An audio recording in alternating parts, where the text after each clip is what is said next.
ओम ॐ श्रुतिस्मृतिपुराणानाम् आलयं करुणालयं नमामि भगवत्पादं शङ्करं लोकशङ्करं शङ्करं शङ्कराचार्यं केशवं बादरायणं सूत्रभाष्यकृतौ वन्दे भगवन्तः पुनः पुनः निधये सर्वविद्यानां विजशे भवरोगिणां गुरवे सर्वलोकानां दक्षिणामूर्तये नमः। ओम सहना भवतु सहनौ भुनक्तु सह वीर्यं करवावहै तेजस्विनावधीतमस्तु मा विद्विषावहै। ओम शांति शांति शांतिः। काशी पंचகம் ஐந்தாவது பாடல் ஸ்தோத்திரம். காஷி க்ஷேத்ரம் ஷரீரம் त्रिभुवन जननी व्यापिनी ज्ञानगंगा भक्ते श्रद्धा गयेयं निज गुरु चरण ध्यान योग प्रयागः विश्वेशोऽयं तुरीयः सकल जन मनसाक्षी भृतोऽन्तरात्मा देहे सर्वं मदीये यदि वसति पुनस्तीर्थमन्यत् किमस्ति।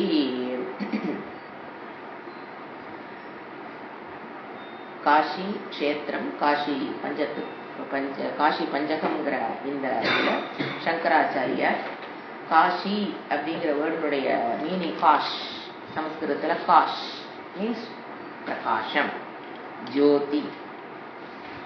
நம்ம போன கிளாஸ்ல பார்த்த அதே அர்த்தம் தான். காஷி மீன்ஸ் ஜோதி. ஏக ஸ்லோகில சொன்ன அதே கான்செப்ட் தான் இங்கேயே வந்திருக்குது. காஷ் மீன்ஸ் டு ஷைன், டு பிரகாஷம். அந்த காஷ்ங்கிற வேர்ட்லேருந்து வந்தது தான் பிரகாஷம். இப்போ இங்க என்ன சொல்ல வராரு? நான் ஜோதி ஸ்வரூபா அகம் காஷி. அதுதான் இங்க காஷி பஞ்சகத்துல அவர் சொல்ல வர கருத்து. அகம், அகம்னா நம்ம எடுத்துட்டு இருக்கிற தத்துவம். இந்த நான் இருக்கிறேன் போது ஞான தத்துவம், ஞான பிரின்சிபல். நான் இருக்கிறேன் போது எக்ஸிஸ்டன்ஸ் பிரின்சிபல். நான் அறிகிறவராக இருக்கிறேன் போது ஞானம், அந்த அறிவு ஸ்வரூபம், இருப்புங்கிற அந்த ரெண்டும் எடுத்துட்டு பிளஸ் நம்ம எதை எடுத்துக்கிட்டோம்? இந்த மூன்று சரீரத்தையும் நான் நம்ம எடுத்துக்கிறோம். சாஸ்திரம் என்ன சொல்லுது? இந்த மூன்று சரீரமும் நீ அல்ல. அந்த நோயிங் பிரின்சிபல், எக்ஸிஸ்டன்ட் பிரின்சிபல், அறிகிறது, இருப்பது, இந்த ரெண்டும் தான் உன்னுடைய தத்துவம். அப்போ இதுல நான் ஜோதி ஸ்வரூபம் புரிஞ்சுக்கும் போது சரீரத்தை நம்ம என்ன பண்ணக்கூடாது? நான் எடுத்துக்கும் போது நம்ம என்ன பண்ண முடியாது? நமக்கு ஜோதிங்கிறது வராது. அப்போ நான் ஜோதி ஸ்வரூபம்னு புரிஞ்சுக்கிறக்காக எழுதப்பட்ட டெக்ஸ்ட் தான் என்னது? காஷி பஞ்சகம். இது ஏங்க காஷி போறது அப்படின்னா, அவர் என்ன பண்ணியிருக்காரு? அவர் காஷியில போய் அங்க இருக்கிற பாக்குற தத்துவத்தை அவர் வேதாந்த முகமாக அவர் அதை திங்க் பண்ணியிருக்கார். மணிகர்ணிகா அது குவாலிஃபிகேஷன். ஏன்னா ஸ்டெப்ஸ், அந்த கங்கைக்குள்ள போய் இறங்கணும் அப்படின்னா அந்த ஸ்டெப்ஸ் வழியா போய் தான் இறங்குறாங்க இல்லைங்களா? அந்த பேர் அது ஒன்னொன்னுக்கும் அங்கங்க கட்டி விட்டுருப்பாங்க. அதுல ஒண்ணுக்கு பேர் மணிகர்ணிகா. அது குவாலிஃபிகேஷன். எது? ஆத்ம ஞானத்தை அடைவதற்குண்டான குவாலிஃபிகேஷன். இந்த மாதிரி அவருக்கு கற்பனைக்கு தோன்றியது. கற்பனைன்னு சொல்ல முடியாது, இது ஒரு என்ன சொல்றது, இது நம்ம சக்திக்கு மீறின ஒரு திங்கிங் கெப்பாசிட்டி அவர் இருக்கிறதுனால அவர் என்ன பண்ணிருக்காரு? அதை திங்க் பண்ணி எழுதியிருக்காரு. ஸோ அகம்ங்கிற தத்துவத்துல பிரகாஷ ஸ்வரூபம் மட்டும்தான் நான். அறிவு ஸ்வரூபம், பிரகாஷ ஸ்வரூபம் சொல்றது அறிவு. மற்ற மூன்று சரீரம் நான் அல்ல. அப்படிங்கும்போது இந்த மூன்று சரீரம் நான் அல்லங்கிறத விளக்குறது தான் ரொம்ப கஷ்டம். வேதாந்த ஸ்டூடெண்ட்ஸுக்கு மூணு வேதாந்த ஸ்டூடெண்ட்ஸ் மூணு வேதாந்தம் நமக்கு டீச் பண்ணும். ஒன்று ஈஸ்வர தத்துவம், இன்னொன்று ஜீவ தத்துவம், இன்னொன்று ஜகத்து, படைக்கப்பட்ட உலகம். இதுல மூணுக்கு உள்ள சம்பந்தம். ஈஸ்வர தத்துவம்ங்கிறது தத்து, தொம் தத்துவம், தொம் பதம்ங்கிறது ஜீவ தத்துவம். வேதாந்தம் என்ன சொல்லுது?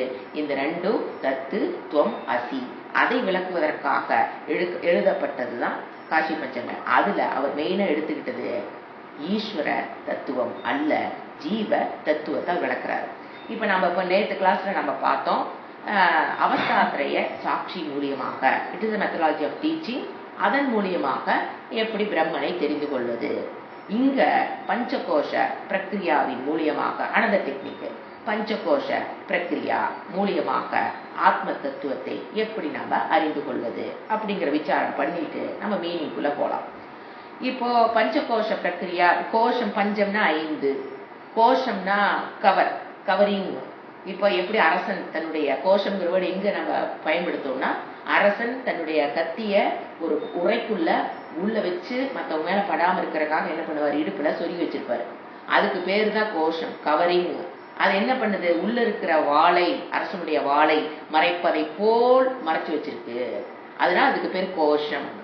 அங்க என்ன சொல்ற, பஞ்சகோஷம். பஞ்சகோஷம்ங்கிறது நம்மளுடைய உடல், 3 சரீரமும் என்ன பண்ணுது, ஆத்மாவை மறைச்சிருச்சு. அதனாலதான் நம்ம 3 சரீரத்தை நம்ம என்ன பண்ணிக்கிறோம், நான் எடுத்துக்கொள்றோம். அறிவு தரூபம் இருப்பு.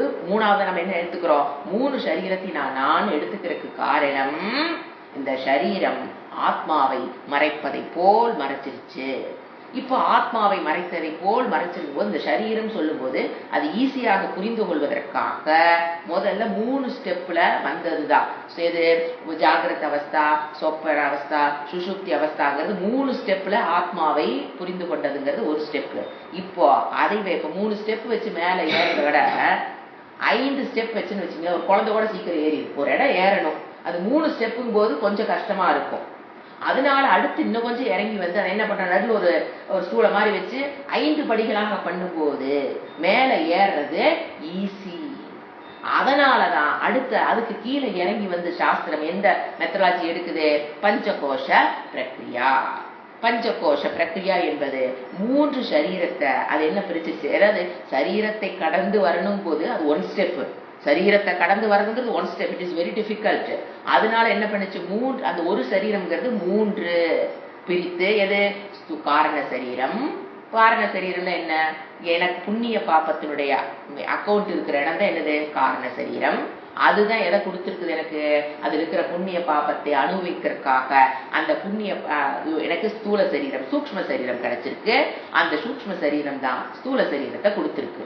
ஸோ சரீரம்ங்கிறது இப்போ என்ன பண்றோம், 3ஆக பிரிக்கணும். 1 காரண சரீரம், புண்ணிய பாப்பம், பல கோடி ஜென்மங்களாக நாம செய்து வச்ச பாப்ப புண்ணியம் தான் எது, காரண சரீரம்.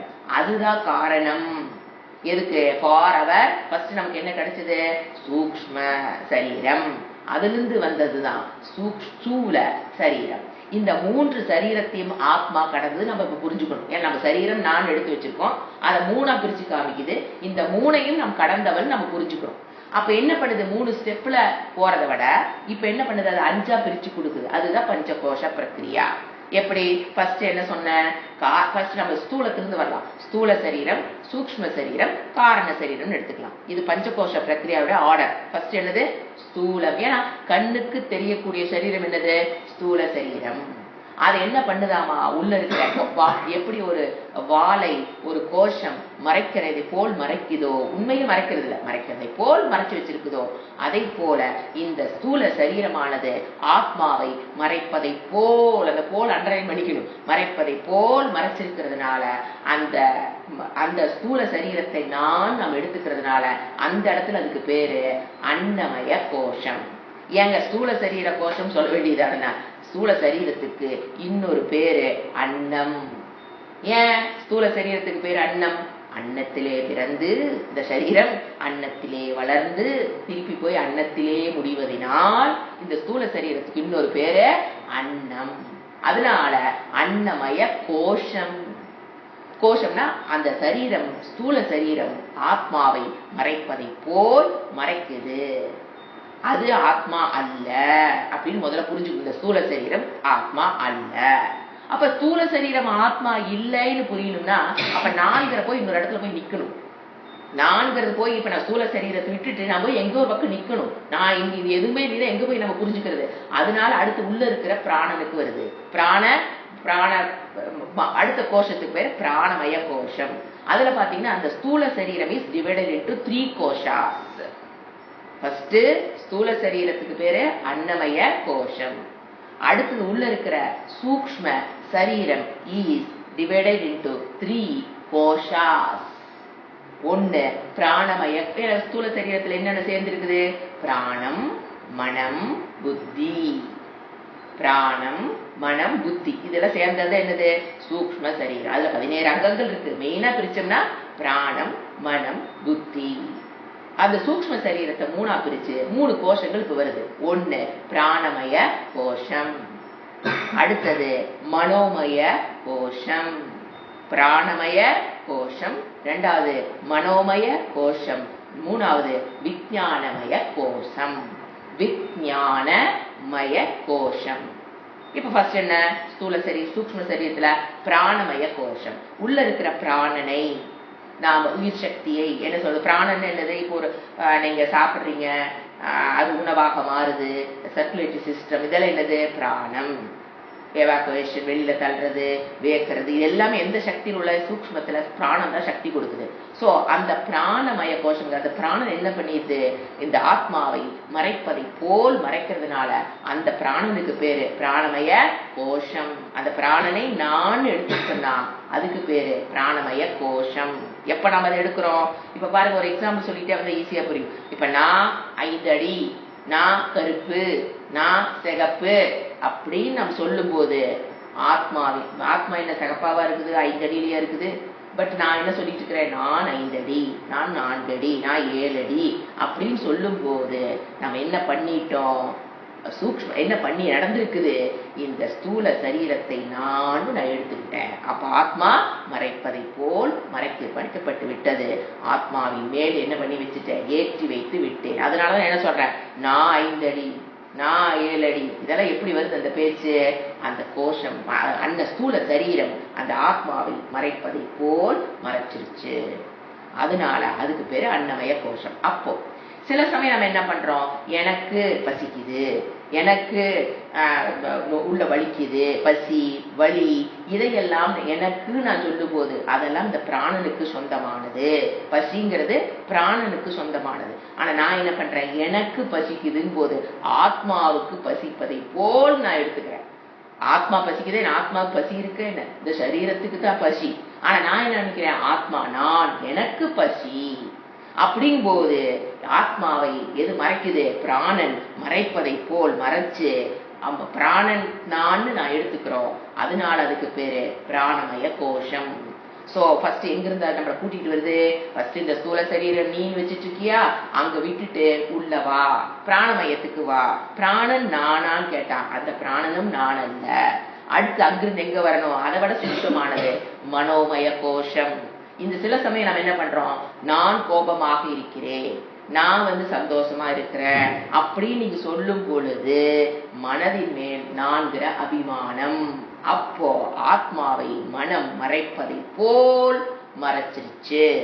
அதனால அந்த நிலை, அந்த ஸ்டேஜ் பேரு மனோமய கோஷம். அடுத்தது சில சமயம் புத்தியை மறைச்சிடும் ஆத்மாவை. எப்போ? எனக்கு இது தெரியும், எனக்கு இது தெரியாது, நான் இதை எனக்கு ஏன் இதெல்லாம் தெரியல, எனக்கு இந்த சக்தி, அறிகிற சக்தி எனக்கு இருக்கு, எனக்கு இவ்வளவு இன்டெலிஜென்ட் காலிபர் இருக்கு அப்படின்னு நீங்க நினைக்கும் பொழுது அந்த புத்தியை மேல் நான், அதாவது புத்தியை நான் என்று நான் எடுத்துக்கொள்கிறேன். அப்போ அந்த புத்தி என்ன பண்ணிருச்சாமா? ஆத்மாவை மறைப்பதை போல் மறைச்சிருச்சு. அதுக்கு பேரு விஞ்ஞானமய கோஷம். இதெல்லாம் எதுக்கு கீழே வந்தது? சூக்ஷ்ம சரீரத்துல 3 கோஷங்கள் நம்ம பார்த்தோம். 1 பிராணமய கோஷம், 2வது மனோமய கோஷம், 3வது விஞ்ஞானமய கோஷம். இது 3ம் சூக்ஷ்ம சரீரத்துக்கு சொந்தமானது. இப்ப இன்னொரு சரீரம் என்ன இருக்குது? காரண சரீரம். அந்த காரண சரீரத்தை நாம பல சமயம் என்ன பண்ணிக்கிறோம்? தூங்கும் போது எது மேல் அபிமானம்? காரண சரீரத்தின் மேல் அபிமானம். அதனாலதான் காரண சரீரம் என்ன? அஜ்ஞானம், பாப்ப புண்ணியம். அதனுடைய அஜ்ஞானத்தோடு கூடிய பாப்ப புண்ணியம். அஜ்ஞானம் அங்க அஜ்ஞானம் தான் வெளிப்படுறதுனாலதான், காரண சரீரத்தை நான் எடுத்துக்கிறதுனாலதான் அங்க ஃபுல் டோட்டல் என்ன நடக்குது? அஜ்ஞானம். அப்போ இன்னொன்னு என்ன அனுபவிக்கப்படுகிறது? ஆனந்தம். ஆனந்தமாக தூங்கினே. ஆத்மா தூங்குச்சே இல்ல, ஆனா நாம என்ன சொல்றோம்? நான் ஆனந்தமாக தூங்கினேன். அந்த ஆனந்தத்தை அனுபவிப்பவளாக நான் என்னை நினைத்துக் கொள்ளும் பொழுது ஆனந்தத்தை நான் போக்தா, நான் அனுபவிக்கிறாக எடுத்துக்கொள்ளும் பொழுது அதுக்கு பேர் தான் என்னது? ஆனந்த மய கோஷம். நான் ஆனந்தமாக இருக்கிறேன் அப்படின்னு நீங்க சொல்லும் பொழுது எது மேல உங்களுக்கு அபிமானம்? ஆனந்தமய கோஷம். அந்த ஆனந்தம் நம்ம ஆத்மாவை மறைப்பதை போல், அந்த காரண சரீரம் ஆத்மாவை மறைப்பதை போல், எதுவும் தெரியாமல் தூங்கினேன், அஞ்ஞானம் ஆத்மாவை மறைப்பதை போல் மறைப்பதனால அதுக்கு பேரு என்ன கோஷம்? ஆனந்தமய கோஷம். இதுதான் பஞ்ச கோஷ பிரக்ரியா. என்ன புரிஞ்சுக்கணும்? இந்த 5ம் ஆத்மா அல்ல. இதெல்லாம் கோஷங்கள், மறைக்குது, ஆத்மாவை மறைக்குது. அந்த ஆனந்தமயத்தை கடந்ததாக ஆத்மா இருக்கிறது அப்படின்னு புரிய வைக்கிறது. எது? ஃபர்ஸ்ட் நான் எங்க இருந்தோ அதெல்லாம் ஒன்னா அதை அழிச்சிட்டு வருது. ஃபர்ஸ்ட் ஸ்தூல சரீரம் நான் எடுத்துக்கிட்டோம், அதுக்கப்புறம் சூக்ஷ்ம சரீரம், சில சமயத்துல ஸ்தூல சரீரத்தை நான் எடுத்துக்கிறோம், சில சமயத்துல சூக்ஷ்ம சரீரத்தை நான் எடுத்துக்கிறோம், சில சமய காரண சரீரத்தை நான் எடுத்துக்கிறோம். அப்ப நான் யாருன்னா இந்த 5 கோஷங்களையும் கடந்து 5 கோஷங்களுக்கும் ஆதாரமாக இருப்பது ஆத்மான்னு புரிய வைக்கிற அந்த மெத்தடாலஜி ஆஃப் டீச்சிங் பேரு பஞ்ச கோஷ பிரக்ரியா, மெத்தட் ஆஃப் டீச்சிங். புரிஞ்சுங்களா? அதை நாம இங்க ரிவைஸ் பண்ணிட்டு இப்ப நம்ம எங்க போலாம்? காஷி பஞ்சகத்தினுடைய 5வது ஸ்லோகத்துடைய மீனிங் நம்ம பார்க்கலாம். ஃபர்ஸ்ட் வேர்டு ஷரீரம். ஏன்னா இங்க பாத்தீங்கன்னா இப்ப அது வரும். எனது ஷரீரம், காஷி க்ஷேத்திரம் ஷரீரம். எனது சரீரம் காஷி க்ஷேத்திரம். எனது சரீரம் என்னது? ஒரு க்ஷேத்திரம். இமேஜின் பண்றாரு அவரு. காசிங்கிற ஒரு க்ஷேத்திரம்னா இடம்ங்க. காசிங்கிற இடம், க்ஷேத்திரம்னா இடம். அது என்ன சொல்றாரு? எனது சரீரம். இமேஜினேஷன் அப்படி கற்பனை பண்ணிட்டு வராரு. ஆச்சா? அந்த சரீரத்துல ஞான கங்கா அப்படின்னா ஆத்ம ஞானம் என்பது கங்கை.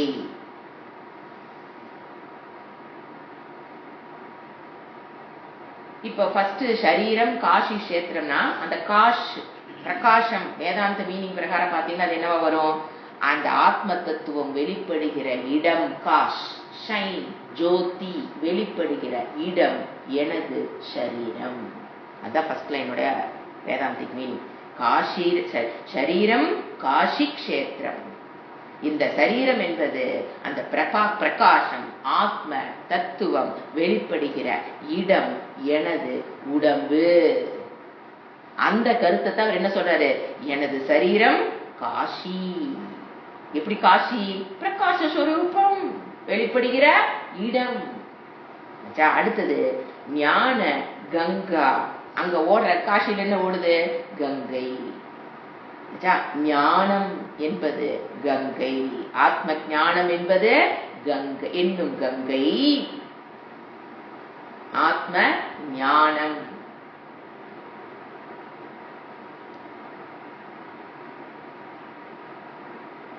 யூஸ்வலா கங்கைக்கு பேரே ஞானம்னு ஒரு அர்த்தம் இருக்கு. அது சிவபெருமானுடைய தலையிலிருந்து வந்ததுனால அதுக்கு பேரே ஞானம். திரிபுவன ஜனனி. ஜனனின தாய். திரிபுவன, அந்த கங்கை என்ன பண்ணுதாமா? திரிபுவன 3 உலகையும் போஷிக்கும் தாய். இந்த கங்கை எங்கிருந்து வரா? பகீரதன் தான் நம்ம பூவுலகத்துக்கு கொண்டு வந்தவர். பகீரதன் ஒரு அரசன், அவன் தான் அங்கிருந்து இங்க கொண்டு வருவான். அது ஒரு பெரிய கதை இருக்குது. கங்கை எப்படி இந்த நம்ம பூவுலகத்துக்கு, தேவலோகத்தில் இருந்த கங்கை எப்படி இந்த பூவுலகத்துக்கு வந்ததுங்கிறது புராணங்கள் நம்ம படிச்சிருக்கோம். அது பகீரதனுடைய டாஸ்க்னு சொல்லுவோம். அவருடைய தவத்தினாலதான் அது அங்கிருந்து இங்க வந்தது. அப்போ 3 உலகம், மேலுலகம், இந்த உலகம், கீழுலகம், 3 உலகம், பாதாள உலகம் சொல்றீங்களா? இந்த 3 உலகையும் போஷிக்கும் தாய் யாரு? கங்கையோட அஃபெக்டிவ். திரிபுவன 3 உலக ஜனனி. தாய்ங்கிறது போஷிக்கிறது. தாய்ங்கிறது குழந்தை எப்படி போஷிக்கிறாளோ அதே போல் கங்கை 3 உலகத்தையும் போஷிக்கும் தாய். வியாபினி, எங்கும் பரவியுள்ளது. இந்த ஞானம் எங்கும் பரவியுள்ளது. இந்த சரீரத்தில் இந்த அறிகிற சக்தி என்பது, மனம் என்பது எங்கும் பரவியுள்ளதுங்கிற மாதிரி இங்க இந்த அறிவு சொரூபம்ங்கிறது என்னது? இந்த சரீரத்தில் அது வெளிப்பட்டு எங்கும் வியாபித்திருக்கிறது. எப்படி கங்கை, காசியில் ஓடுகின்ற கங்கை எப்படி காசி முழுவதையும் வியாபித்திருக்கிறதோ, காஷ் எங்க எதை வியாபிக்குது? காசி கஷேத்திரத்தை அந்த கங்கை என்பது முழுவதுமாக வியாபித்திருக்கிறதோன்னு இங்க முழு அந்த இடத்துல ஓடிட்டு இருக்குதோ, அதை போல இந்த சரீரத்தில் எது வெளிப்பட்டு கொண்டிருக்குது? அறிவு தத்துவம். காஷ் என்ன? அறிவு. சித்து சுரூபமாக இந்த சரீரம் ஆவதற்கு காரணம் யாரு? அந்த ஆத்ம தத்துவம், சித்து, அறிவு. எங்க இருக்குது அறிவு? எங்க இருக்குது? உடல் ஃபுல்லா என்ன இருக்குது?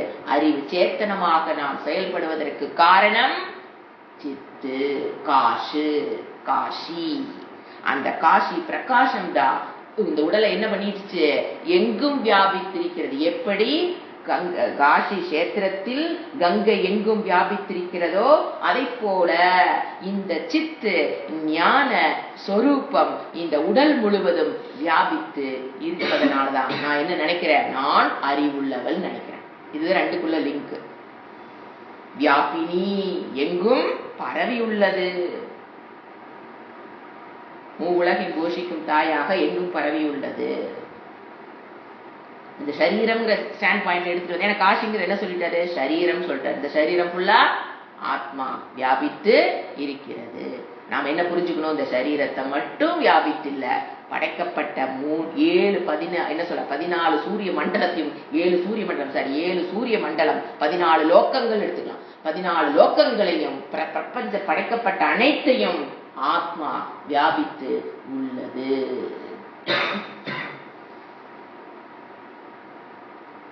அப்படிங்கும்போது நம்ம என்ன புரிஞ்சுக்கோ? சரீரத்தையும் ஆத்மா வியாபித்து உள்ளது.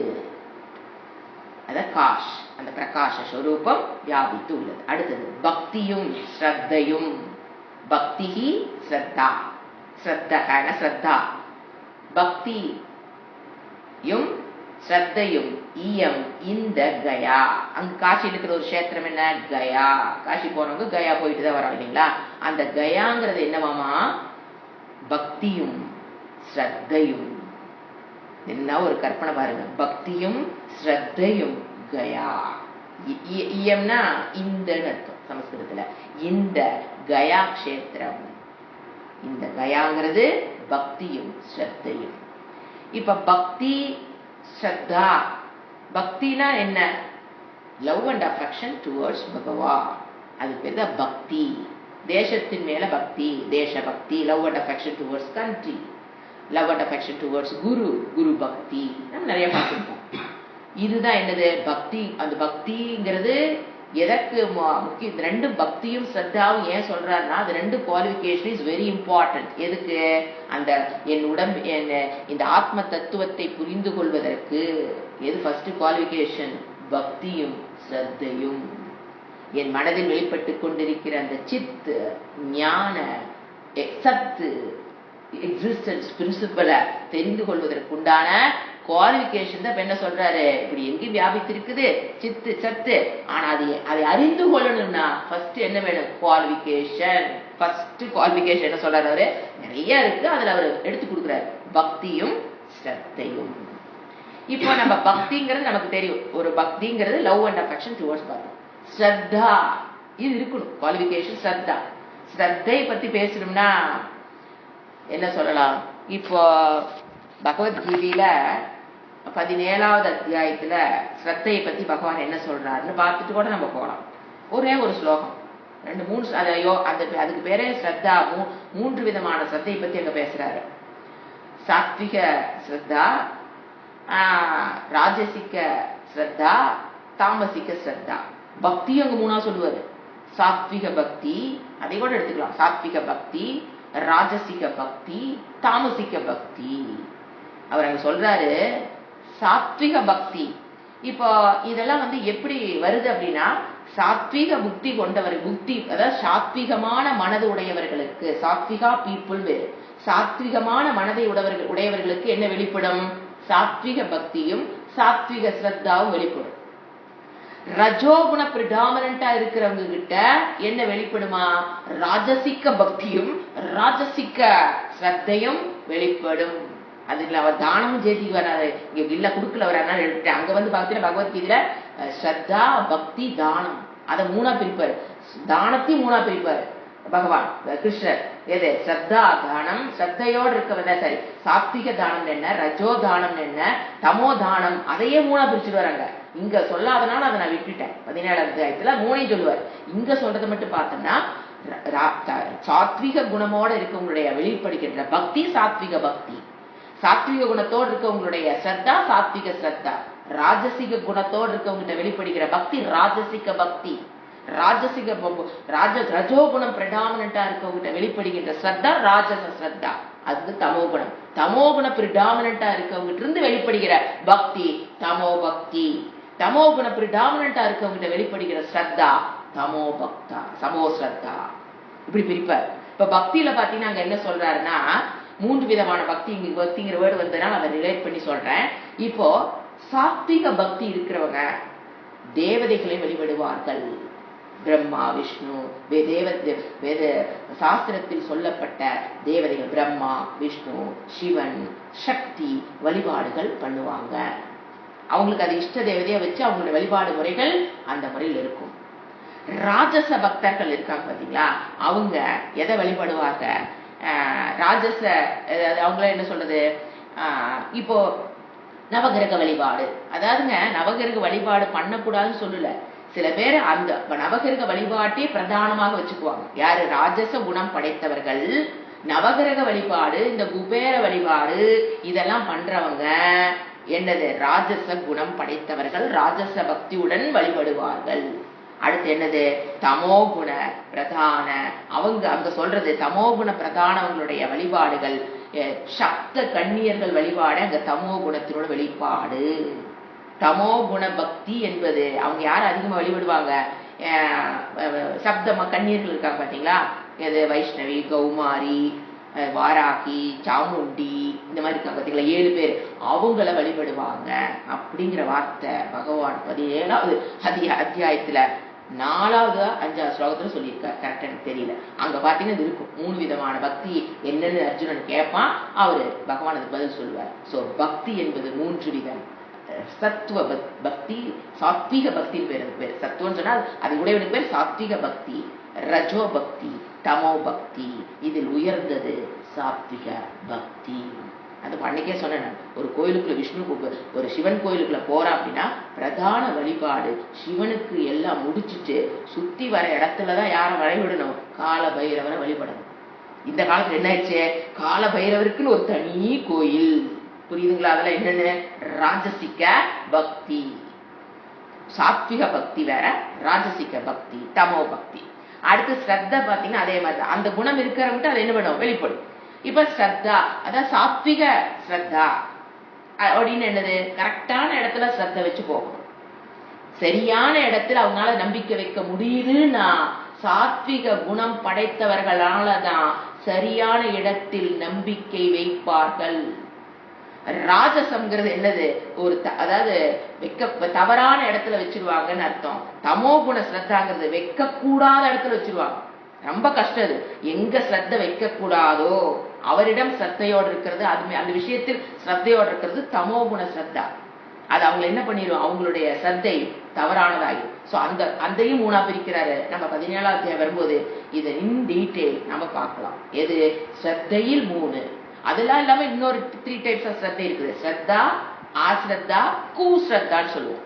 ஸ்ரத்தையோடு இருத்தல் பேர் ஸ்ரத்தா, ஸ்ரத்தை இல்லாமல் இருக்கிறது பேர் ஆஸ்ரத்தா.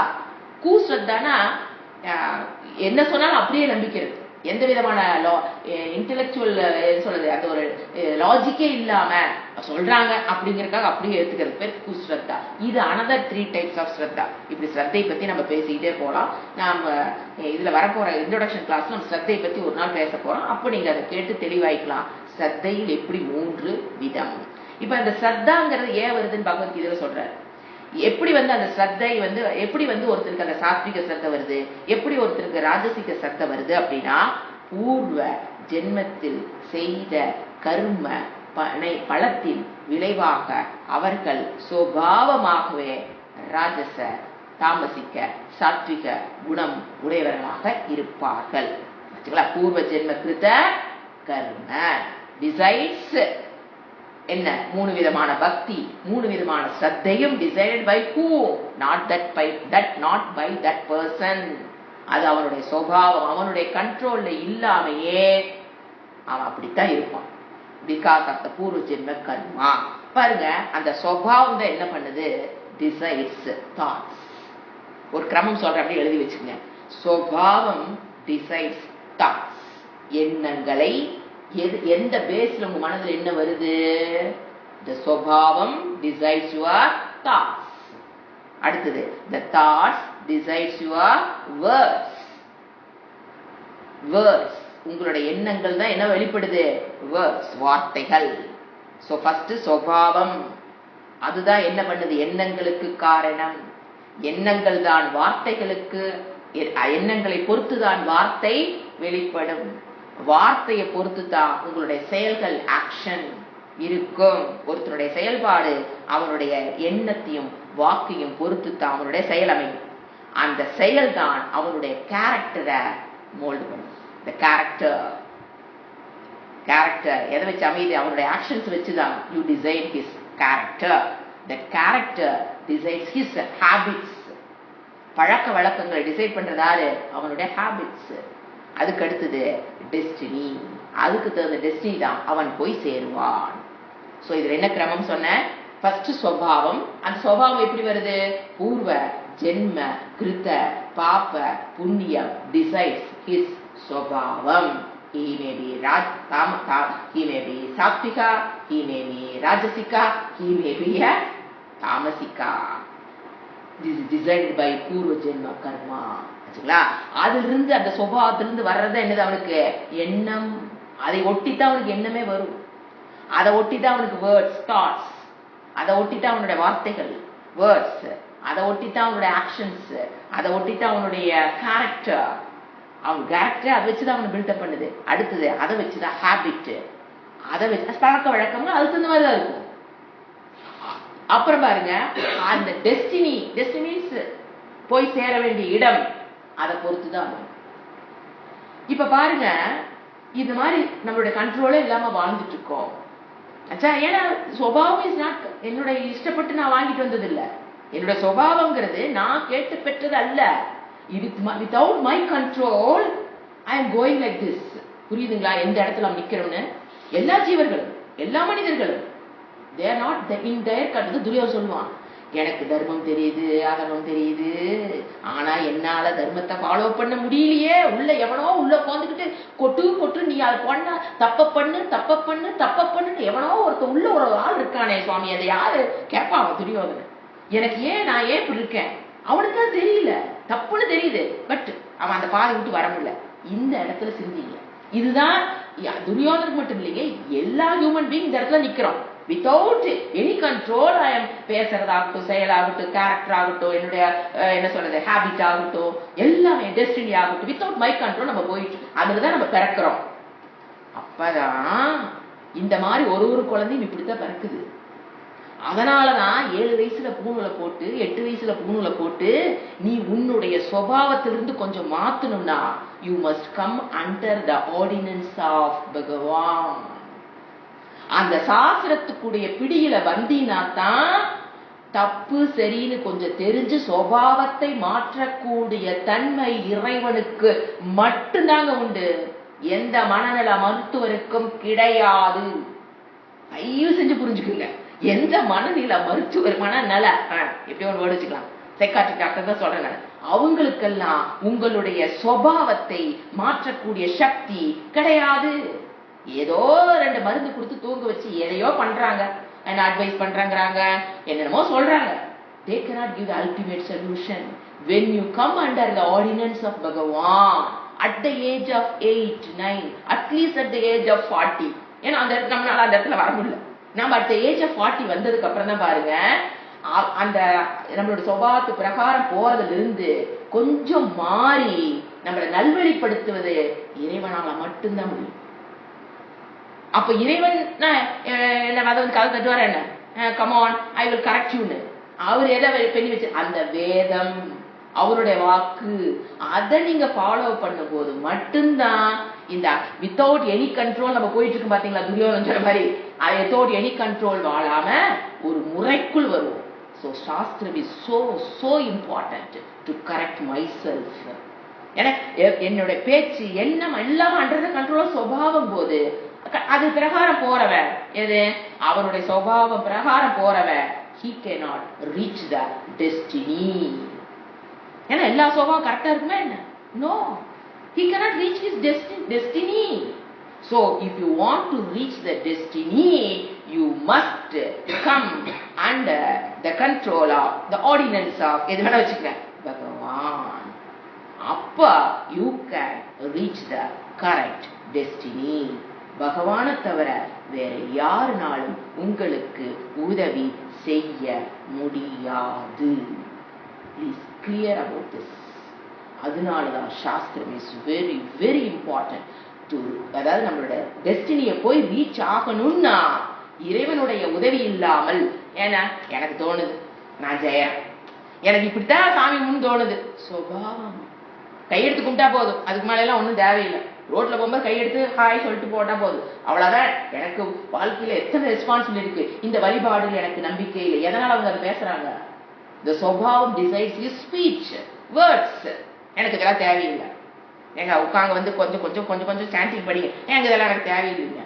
எத்தனை பேர் சொல்றாங்க எனக்கு வந்து ஆத்மா பெற்றுதான் அறியணும், எனக்கு அதை மட்டும் சொல்லிக் கொடுங்க, இதெல்லாம் தேவையே இல்லைங்க. என்னது அவங்க எதனால அவங்க அப்படி பேசுறாங்க? சுபாவம். இறைவனே இல்லைங்குது ஒரு குரூப், நீங்க என்ன இங்க வந்து அங்க வாங்க. சுபாவம் போன ஜென்மத்துல அவங்க பண்ணது, இந்த ஜென்மத்துல அவங்களோட சுபாவம் அவங்களுக்கு என்ன தெரியல, I am under the control of swabhava. So I have to change myself. எப்படி சேஞ்ச் பண்றது? உட்கார்ந்து கண்ணு மூடி உட்கார்ந்து நீங்க தியானமே பண்ணுங்க, நீங்க ஒரு 10 வருஷத்துக்கு பண்ணுங்க, சுபாவம் எல்லாம் மாறாதுங்க. Who is there to correct you in தியானம், in meditation, anything வச்சுக்குங்க. கண்ணை மூடி உட்கார்றீங்க, ஒரு ஜபம் பண்றீங்க, அங்க who will dare to correct you? You are repeating the word. அது புண்ணியம் இருக்குங்க, அது ஏகாக்கார சித்தத்துக்கு அவசியங்க. But can the upasana, can the karma, எது வேணா வச்சுக்கங்க, cannot change my சுபாவம். சோ வேற வழியே கிடையாது. ஒவ்வொரு human being must command under the ordinance of Bhagavan. அதனாலதான் அந்த காலத்துல என்ன பண்ணாங்க, 8 வயசுல அவனுக்கு பூணுல போட்டு கொண்டு விட்டுட்டாங்கன்னா, they are the so intelligent people. They are the intelligent people. இப்ப நம்மளால என்ன பண்ண முடியலங்கிறது உங்களுக்கு தெரியும், நான் அதுக்கு விளக்கம் இல்லை. சோ ஸ்ரத்தி, நான் எதுக்கு இதெல்லாம் வந்தேன்னா, ஸ்ரத்தா பக்தி அவங்கவுங்க சுபாவத்தை பொறுத்து தான் அமையும். நாம யாரையும் நம்ம என்ன பண்ண தேவையில்லை. அவன் அப்படி ஏன் நம்ம நிறைய பேர் யோசனை பார்த்தீங்களா, ஏன் எங்களுக்கு என்ன சொன்னாலும் புரிய மாட்டேங்குது, என்ன சொன்னாலும் கேட்க மாட்டேங்கிறாங்க அப்படின்னா அவங்க சுபாவம் அவங்க பூர்வ ஜென்மத்துல செஞ்சது பிரகாரம் தான். நீங்க அங்க குழி இருக்குது போயிடாதேன்னு கத்துவோம், ஐயோ போயிடாதே. நான் குடும்பத்துக்குள்ள இருக்கிற மெம்பர்ஸ் போது நம்மளால தாங்க முடியாது, ஐயோ அங்க போனீங்கன்னா குழி வேண்டாம், அந்த பாதையில் போக வேண்டாம், ஜம்முன்னு போய் ஜம்முன்னு உழுகுற பாக்குறோமா இல்லையா, ஜம்முன்னு அதுல போய் நம்ம சொன்னது இந்த காதுக்குள்ள போகுதான்னு நம்ம சில சமயம் டவுட் வந்துடும். உள்ள போய் இது வர வேண்டாம், உள்ளேயே போக மாட்டேன். சுபாவம், they are under the control of சுபாவம். சுபாவம் புரியுதுங்களா? என்ன சொல்றது, பூர்வ ஜென்ம கிருத்த புண்ணிய பாபம் தான் அவருடைய சுபாவம், நேச்சர். இங்கிலீஷ்ல சொன்னா என்ன சொல்லலாம், the nature of oneself. Who decides? எந்த சயின்டிஸ்ட்னா சொல்ல முடியுமான்னு கேளுங்க. Who decides the character of the person, the words of the person, என்ன சொல்றது, the habit of a person, everything is decided by your swabhava. So I have to correct my swabhavam na only way ordinance of Bhagavan. உபனிஷத்துக்கள் எடுத்துக்கலாம், வேதம்னு போல எடுத்துக்கலாம். ஏன்னா கர்மகாண்டத்திலேயே நிறைய தர்மங்கள்லாம் சொல்லி தரதுனால நம்ம வேதம்னு எடுத்துக்கலாம், உபனிஷத்துன்னு வேண்டாம், வேதம் வச்சுங்களா. அடுத்த வேர்டு நிஜ குரு சரண தியான யோக. குவாலிஃபிகேஷன் வந்ததுக்கு அப்புறம் எங்க போகணும், யூ மஸ்ட் ரீச் அ குரு. அது அடுத்த வேர்டு. ஃபர்ஸ்ட் குவாலிஃபிகேஷன் என்னது, பக்தி ஸ்ரத்தா இஸ் அ குவாலிஃபிகேஷன். இந்த பாதை சொல்றாரு, இந்த ஆன்மீக பாதை நீ வரணும்னா ஃபர்ஸ்ட் உனக்கு பக்தி ஸ்ரத்தை இருக்கணும். ஏன் ஸ்ரத்தா, ஸ்ரத்தாவான் லபத்தே ஞானம். பகவான் சொல்றாரு பகவத்கீதையில, ஸ்ரத்தை இருந்தா போதும் நீ ஞானத்தை அடைஞ்சிடுவ. ஏன்னா அந்த கரெக்டான பாதைக்கு நீ வந்துருவ. அடுத்தது குரு, நிஜ. குருக்கு முன்னால என்ன அட்ஜெக்டிவ் போடுறாரு? நிஜ குரு. புரியுதுங்களா? இன்னும் ஒரு வார்த்தைக்கு எத்தனை அர்த்தம் இருக்குன்னு. நிஜ குரு, உங்களுக்கு முண்டகோபனிஷத் படிச்சவங்களுக்கு தெரியும். ஸ்ரோத்ரியம் பிரம்மனிஷ்டம், அவர் தான் நிஜ குரு. அவர் ஒருத்த படிச்சிருக்கணும், அவர் அந்த நிஷ்டையில் இருப்பவரா இருக்கணும். எதை கற்றுக்கொண்டாரோ அதில் வாழ்ந்து பிரம்மத்தில் நிற்பவரா இருக்கணும், அந்த தத்துவத்தில் நின்று சொல்லிக் கொடுக்கிறவரா இருக்கணும். அவர் தான் நிஜ குரு. நிஜ குரு சரண தியானம்.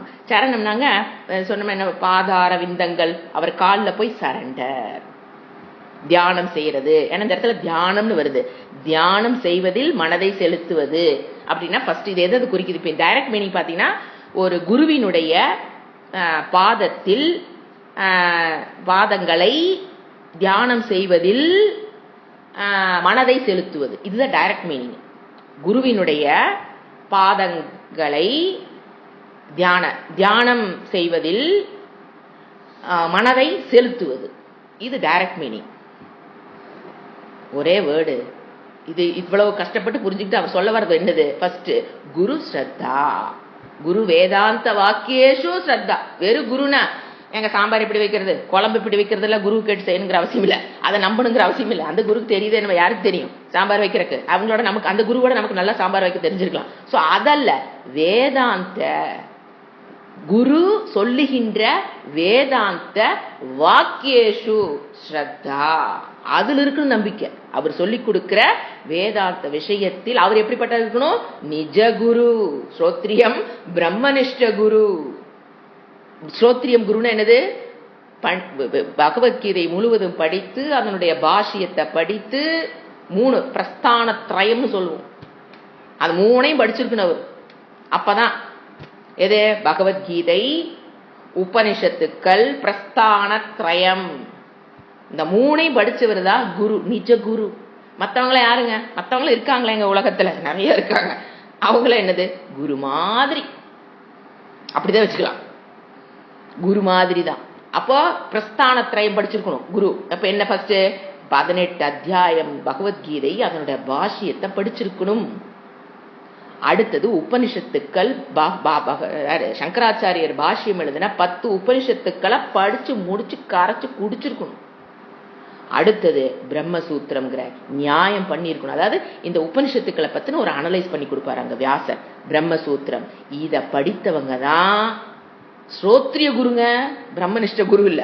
இத்தனையும் படிச்சிருந்தா அவங்க பிரம்மனிஷ்டம் இருக்கணுங்கிறதுல கண்டிஷன் கிடையாது. ஸ்ரோத்ரிய குருக்கு நான் டெஃபினிஷன் கொடுத்துட்டு இருக்கேன், நிஜ குரு. அடுத்தது தான் பிரம்மனிஷ்டம். இதை கண்டுபிடிச்சிடலாம். ஸ்ரோத்ரிய குருவை நீங்க ஒரு நிமிஷம் கண்டுபிடிச்சலாம். ஏங்க உங்க குரு யாருங்க, நீங்க இதெல்லாம் படிச்சிட்டீங்களான்னு குரு கிட்ட கேளுங்க, கேட்டுட்டு போய் படிங்க. இதெல்லாம் முடிச்சிட்டீங்களா? இப்ப நான் முடிச்சதுனால ஓப்பனா நான் சொல்றேன், இந்த 3ஐயும் படிக்கணும்னு.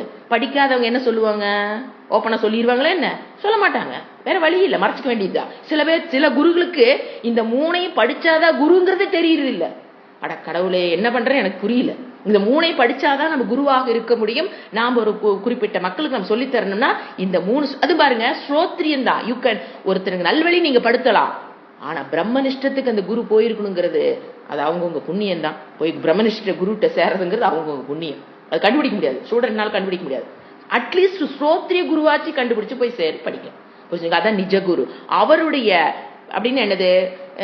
பாதங்கள் அப்படிங்கிறது எதை குறிக்குதுன்னா சேவா, குரு சேவா. குரு சேவையின் மூலியமாகத்தான் உங்களுக்கு என்ன போகுது? சரீர அபிமானம்.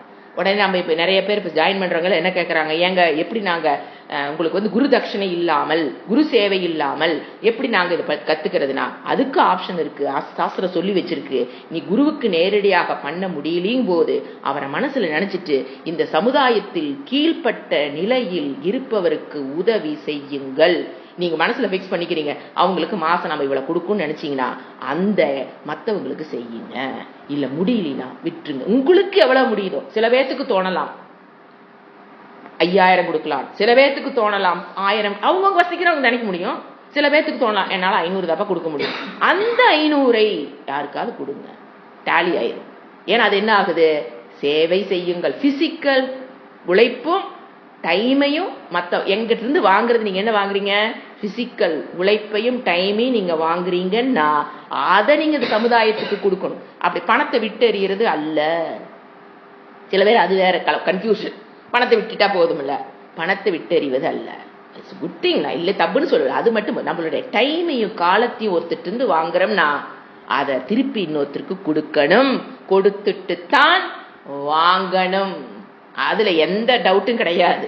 அது மாதிரி அந்த காலத்துல குரு நம்ம இப்ப நாங்களே போனோம், குரு ஒரு அவர் வீட்டுல இருந்தாரு, அவருக்கு எத்தனையோ சேவைகள் பண்ணணும், அதுக்கு ஆப்பர்ச்சுனிட்டிஸ் கிடைச்சது. இப்ப எல்லாத்துக்கும் அந்த ஆப்பர்ச்சுனிட்டி, அங்கேயே படிக்கிறவங்களே எல்லாத்துக்கும் அந்த ஆப்பர்ச்சுனிட்டி இருந்துதான் பார்த்தா இல்ல. ஏன்னா ஒருத்தர் செஞ்சுட்டாங்க போது மற்றவங்க வந்தாங்கன்னா போயிட்டு தான் ஆகணும். ஸோ இது நம்ம அவங்க என்ன பண்ணணும், அடுத்த ஆப்ஷன் சாஸ்திரம் சொல்லுது, டோன்ட் ஒரி. ஐயோ தப்பா போயிருமா அதுக்காக படிக்காம இருக்கலாமா? குரு சேவை பண்றதுக்கு வாய்ப்பு இல்லைங்கிறக்காக நான் படிக்க வரலீனா முட்டாள் தானே. வந்து கேட்கணும், என்னங்க நான் பண்ணட்டும்னு கேட்டா அதுக்கு வலியும் ஆச்சா. அதான் சொல்லுது குரு முதல்ல குவாலிஃபிகேஷனா, அடுத்து எங்க வராரு, நிஜ குரு சரண தியான யோகா. ஞான அவர் சொல்லி கொடுக்கிற அந்த யோகத்தில், ஞான யோகத்தில் மனதை செலுத்துதல். அடுத்தது அதுதான் என்னவாமா, பிரயாக. பிரயாக கஷேத்திரம் எங்க இருக்குது, காசி பக்கத்துல இருக்கா பிரயாகம். அப்படிங்கிறது எதை காமிக்குதாமா சங்கரருக்கு, இந்த எது நிஜ குரு சரண தியான யோகத்தை எது அங்க காமிச்சிட்டு இருக்குது, பிரயாகம்ங்கிற இடம் அதை காமித்து கொண்டிருக்குது. இஸ் கம்பேரிங் அர்த்தம். தட் பிரயாகத்தை அவர் என்ன பண்றாரு, குருவோட கம்பேர் பண்றாரு. கயாவை எதோட கம்பேர் பண்ணாரு, ஸ்ரத்தா பக்தி. அடுத்தது துரியக, இது ஆத்மாவுடைய ஒரு டெஃபினேஷன். துரியம் சொல்லுவோம். துரியம் அப்படின்னு பாத்தீங்கன்னா எந்த டெக்னிக் வச்சு இந்த துரியம்ங்கிற வேர்டு வருதுன்னா, மாண்டூக்கிய பட்சத்துல சொல்லுவாரு, அதாவது 3 நிலைகளையும் கடந்திருக்கு. ஆத்மாங்கிறது என்னது, ஜாகிரத அவஸ்தையிலும் சுஷுப்தி அவஸ்தையிலையும் சொப்பன அவஸ்தையிலையும் எந்த அறிவு மாறாமல் இருந்து கொண்டிருக்கிறதோ அந்த அறிவுக்கு பேரு துரியம். It's not 4th stage. நிறைய கன்ஃபியூஷன். இந்த 3ஐயும் தாண்டி 4வது ஒண்ணு இருக்குதாமா, எது, துரியம்னு ஒண்ணு இருக்குது, ஒரு நிலை. அதை போய் தவம் பண்ணி போய் அடையறம். தவறு. It is not a 4th stage at all. It is not a 4th stage. நல்லா புரிஞ்சுக்குங்க. துரியம்ங்கிறது நீங்க இப்ப எது, ஜாகிரத அவஸ்தையில் இருக்கிற மாறாத அறிவு, சொப்பன அவஸ்தையில் இருக்கிற மாறாத அறிவு, தூக்கத்தில் இருக்கிற மாறாத அறிவுதான் துரியம். அதுதான் நான், அதுதான் ஆத்மா. அது என்னதுதான், ரிஃப்ளெக்டட் மீடியத்தில் இருக்கிற அந்த ஆத்மா. அதுதான் என்னது, பிரம்ம தத்துவம். நம்ம மறுபடியும் கனெக்ட் பண்ணி புரிஞ்சுக்கிறோம். அந்த பிரம்ம தத்துவம் தான் நான்கிறேன். இது ஆத்மா நாம் நினைச்சுக்கிறது மனதில் வெளிப்படுகிற சித்தாபாசம். அதுதான் துரியம். அடுத்தது சகல ஜன மனஸ் சாட்சி பூதக. அழகான வேர்டு, சகல ஜன. ஆத்மா என்கிட்ட மட்டுமா வெளிப்பட்டு இருக்குது, அத சொல்றாரு. சகல, அந்த ஆத்மா, துரியம்ங்கிறது ஆத்மாக்கு உண்டான வேர்டுங்க. அந்த அறிவு, அது எந்த இடத்துல அந்த துரியம்ங்கிற வேர்டு யூஸ் ஆகும், 3 நிலைகளிலும் மாறாம இருக்கிற அந்த அறிவுக்கு பேரு துரியம். சித்தாபாசம் எடுத்துக்கலாம். துரியம் அது என்னவாமா, சகல, அந்த ஆத்மா சகல ஜன மனஸ் சாட்சி பூதக. எல்லா மீனிங் ஜனங்களுடைய, சகலன் என்ன, எல்லா, சகல ஜனங்களுடைய மனக, மனதிலும் எப்படி இருக்குது அந்த ஆத்மா, சாட்சி. சித்தாபாசம், சாட்சியாக இருப்பதுமான. இப்ப ஆத்மாவுக்கு ஃபர்ஸ்ட் துரியம்ங்கிறோடு கொடுத்தாரு. அதை எப்படி புரிஞ்சுக்கணும்னு சொன்னேன். அடுத்தது எப்படி என்னோட மனசுல மட்டும்தான் அந்த ஆத்மா வெளிப்பட்டு இருக்கா? நோ. சகல ஜனம்னா ஆல் பூதம், living beings, plants, animals, everything. சகல ஜனங்களுடைய மனதிலும். ஏன்னா ஜனம்னா மனசன்னு நம்ம என்ன நினைச்சுக்கிறது, மனுஷங்களுக்கு மட்டும்தான் மனசு இருக்குது. நோ. ஆல் லிவிங் பீயிங்ஸுக்கு என்ன இருக்கு, சூக்ஷ்ம சரீரம் இருக்கு. ஜடத்துக்கு தான் என்ன இல்ல, மனம் இல்ல. மத்த எல்லாத்துக்கும் என்ன இருக்கு, மனம் இருக்கு. அந்த மனதில் அவ எப்படி இருக்கிறா, சாட்சியாக. சாட்சி எதுக்கு சாட்சி, நம்ம எப்படி புரிஞ்சுக்கணும், எதுக்கெல்லாம் சாட்சி? என்னிடத்தில் மாறுகின்ற அறிவு. என்ன, pencil consciousness, rubber consciousness, tape consciousness, ஒரு door consciousness, room consciousness, fan consciousness, இந்த மாதிரி மாறுகின்ற அறிவுக்கு அவ எப்படி இருக்கிறா? அந்த சாட்சி ஸ்வரூபமாக இருக்கிறது தான் ஆத்ம தத்துவம். சிதாபாசம், சிதாபாசம் தான் சாட்சி. பிரம்மன் இஸ் நாட் சாட்சி. புரிஞ்சா ரெண்டுக்குள்ள வித்தியாசம்? பிரம்மன் இஸ் நாட் சாட்சி. இந்த சிதாபாசம் தான் என்னது? சாட்சி. பட் இட் லுக்ஸ் லைக் பிரம்ம. சாட்சி என்ன? பிரம்மங்கிறத சாட்சிங்கிறது, சிதாபாசம்ங்கிறது என்னது? லுக்ஸ் லைக் பிரம்ம வித் சித்தண்டு ஆனந்தம். சோ மனதில் சாட்சியாக இருப்பவர். அடுத்தது அயம், இந்த அந்தராத்மா. எங்க இருக்கு? அந்தராத்மா. உள்ளே விளங்கும். இன்னொரு வேர்டு படிச்சிருக்கீங்களா? இதுக்கு ஞாபகம் வருதா? பிரத்யேகாத்மா. பிரத்யேகாத்மா அப்படின்னு என்னது? உள்ளே, அந்தர்யாமி, அந்தராத்மா, உள்ளே விளங்கும் பிரத்யேகாத்மா. உள்ளே விளங்கும் பிரத்யேகாத்மா. ஏன்? வெளிப்படுகிற இடம், த மீடியம் ஆஃப் ரிஃப்ளக்ஷன் எது? மைண்ட். அது எங்க இருக்குது? பாடி விட்டு வெளியே இருக்குது, உள்ள. அதனால அதுக்கு பேர் என்ன? அந்தராத்மா. அவர் யாராமா? உள்ள இருக்கிற ஆத்மா காசியில் இருக்கிற விஸ்வேஸ்வரா. காசியில் இருக்கிற விஸ்வேஸ்வரர் யார? அவர் விஸ்வேஸ்வரர் யாரா பார்க்கிறாரு? மனதில் வெளிப்படுகிற ஆத்ம தத்துவம் தான் விஸ்வேஸ்வர். அங்க இருக்கிற ஈஸ்வரனுக்கு பேருங்க விஸ்வேஸ்வர். இவ்வாறு காசியில என்ன இடம் பார்த்தோம்? கயானா என்ன, பிரயாகம்னா என்ன, உள்ள இருக்கிற விஸ்வேஸ்வரனா யாரு? விஸ்வேஸ்வர். அடுத்தது மதியே தேகே. மதியே தேகே. அடுத்த வேர்டு என்னுடையதான இந்த சரீரத்தில். மதியம்னா என்னுடைய. மதியே தேகே சப்தமி. என்னுடைய தேகத்தில், உடம்பில். தேகம். ஏன் தேகம்னு பேரு? தகன யோக்கியத்வாத் தேகம். இந்த சரீரத்துக்கு சீரியமானத்வாத் சரீரம். அழுகக்கூடியதுனால இந்த உடலுக்கு பேரு சரீரம்னு வச்சிருக்குது சாஸ்திரம். இன்னொரு வேர்டு என்ன சொல்றோம்? தேகம். தேகம்னா தகன யோக்கியத்வாத், எரிக்கக்கூடிய நிலைதான் ஃபைனல் ஸ்டேஜ். தகனம், எரிக்கக்கூடிய அருகதை உடையதால் இதுக்கு பேர் என்னது? தேகம். என்ன மீனிங் பாருங்க. தேக, இதனுடைய தகன யோக்கியத்வாத் தேகம். மதியே தேகே, என்னுடைய சரீரத்தில், தேகத்தில், இந்த எரிக்கக்கூடிய இந்த சரீரத்தில். சர்வே, எல்லாம். எதிவசதி, வசிக்குமானால். என்னுடைய சரீரத்தில் சர்வே, எல்லாம். வசதி, வசிக்குமானால். எது எல்லாம் வசிக்குது? என்னுடைய சரீரத்தில் எது அது இருக்குது? இப்போ என்னுடைய காஷிங்கிறது, கஷேத்திரம்ங்கிறது என்னோட சரீரம். அதில் இருக்கிற பக்தியும், அதில் இருக்கிற ஸ்ரத்தையும் என்ன இது? கயா. குரு சேவை, நான் பண்ற குரு பக்தி, குரு சேவை, குருமுகேன படித்தல்ங்கிறது என்னது? பிரயாக. இந்த மாதிரி எல்லா இடமும் எங்க இருக்குது? என்னோட சரீரத்திலேயே கயாவும் இருக்குது. இப்படி கண்ட்ரோல் பண்றாரு பாருங்க. என்னோட சரீரத்திலே என்ன இருக்காமா? கயா இருக்கு, பிரயாக இருக்கு. அப்புறம் எதுக்கு நான் காசிக்கு போகணும்னு சொல்லி முடிக்கிறார். அதனால உடனே காசிக்கு போக வேண்டாம்னு சொன்னான்னு அர்த்தம் இல்ல. கம்பாரிசன்ல சொல்றார் காசு. ஏன்னா கஷேத்திராடம் போறதுங்கிறது நம்மளுடைய ஆன்மீக இதுல ஒரு அது என்ன கொடுக்கும்? ஒரு ஒரு ஒரு என்ன சொல்ற, அது ஒரு நம்மளை டெவலப் பண்ணும். தப்புலாம் சொல்லல. அவர் சொல்றாரு என்னன்னு, சரீரத்திலேயே எல்லாம் இருக்குன்னு புரிஞ்ச ஞானிக்கு வேணா அப்படி எடுத்துக்கலாம். ஏது என்னுடைய சரீரத்திலேயே பிரயாகம் இருக்குது, கயா இருக்குதுங்க போது எனக்கு எங்க அந்த ஞானிக்கு காசி போகணுங்கிற அவசியம் இல்லைன்னு சொல்லலாம். அப்படி முடிக்கிறாரு. சர்வ எல்லாம் எதி வசதி, வசிக்குமானா. கயாவும் சரி, பிரயாகம் சரி, மணிகர்ணிக்காவும் சரி. இப்ப என்னென்ன சொல்லிட்டு வந்தார் முதல்ல இருந்து கடைசி ஸ்லோகம் வரைக்கும்? எல்லாமே என்னுடைய சரீரத்துல இருக்குமானால். அந்நியத்து, வேறு. தீர்த்தம், அந்நியத்துன்னு என்னது? வேறு. தீர்த்தம், தீர்த்தம்னா நதி இருக்கிற, நதிக்கு போறது தீர்த்தாடனம் சொல்லுவோம். கோயிலுக்கு போறது எல்லாமே தீர்த்தாடனம். வேறு தீர்த்தங்களுக்கு, கோயில்களுக்கு அல்லது வேறு இருக்கு.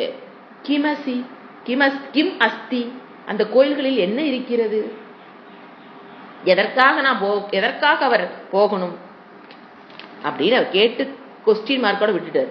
அதாவது என்ன சொல்ல வராரு பேசிக்கான்னு பார்த்தீங்கன்னா,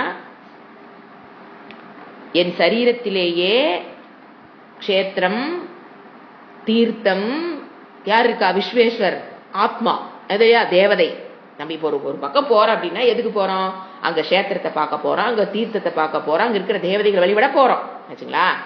இவர் என்ன சொல்ல வராரு, என்னுடைய சரீரத்திலேயே என்னன்னு இருக்காமா, கஷேத்திரம் இருக்கு, காசி கஷேத்திரம், அங்க தீர்த்தம் இருக்கு, அங்க தேவதை வசிக்கும் போது எனக்கு வெளியில் வேறென்ன தீர்த்தம் இருக்கிறது, சரீரத்தில் உள்ள இவைகளாலேயே எது கயா, மணிகர்ணிகா, இதனாலேயே உத்தம பலன் எனக்கு கிடைத்து விட்டபடியா, எனக்கு இது எங்கிட்ட இருக்கிற கயா, எங்கிட்ட இருக்கிற மணிகர்ணிகா, இந்த மாதிரி இடத்தினாலேயே எனக்கு என்ன கிடைச்சிருச்சு, எங்கிட்ட இருக்கிற குவாலிபிகேஷன், குரு இல்லாச்சா, விஸ்வேஸ்வரர், இது எல்லாத்தையும் எனக்கு இருந்ததுனால நான் வெளியில் உள்ள தீர்த்தங்களுக்கு எதற்காக போக வேண்டும் அப்படின்னு ஒரு கேள்வி முடிக்கிற அழகு அப்படி முடிக்கிறார்.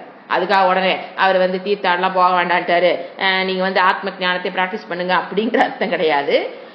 எல்லாம் காசியில் இருக்கிற அனைத்தும் என் உடலில் இருக்கும்போது நான் காசியில போய் என்ன பண்ண போறேன் அப்படின்னா, அந்த பிரகாசம்ங்கிறது ஆத்ம தத்துவம்னு புரிஞ்சுக்க. அந்த காசிங்கிற வேர்டு எதை குறிக்குது, பிரகாசம், ஜோதி. அது எங்க இருக்குது, விஸ்வேஸ்வரர். விஸ்வேஸ்வரர் அவர் கம்பேர் பண்றாரு. விஸ்வேஸ்வரர் யாரு, ஆத்ம தத்துவம். அது எங்க இருக்குது, காசிலியா. அதான் சொல்றாரு, ஆத்ம தத்துவங்கிறது ஒரு மனதினுடைய இறைவனுடைய தத்துவம், விஸ்வேஸ்வரங்கிறது ஆத்மா. அந்த தத்துவம் அவங்கவுங்க மனதில் வெளிப்படுகிறது அப்படிங்கறத அவர் கன்க்ளூட் பண்ணி இப்படி சொல்றாரு. அதை அடைவதற்கு என்ன வேணும், பக்தி, ஸ்ரத்தா, கோயில் வழிபாடு, இதெல்லாம் அவசியம்.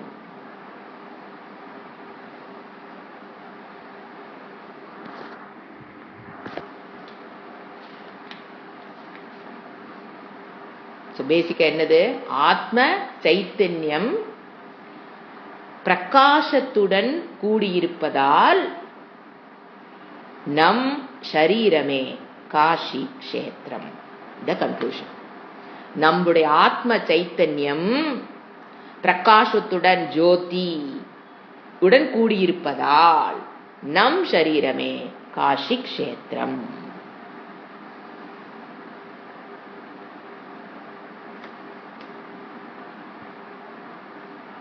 ஓகே.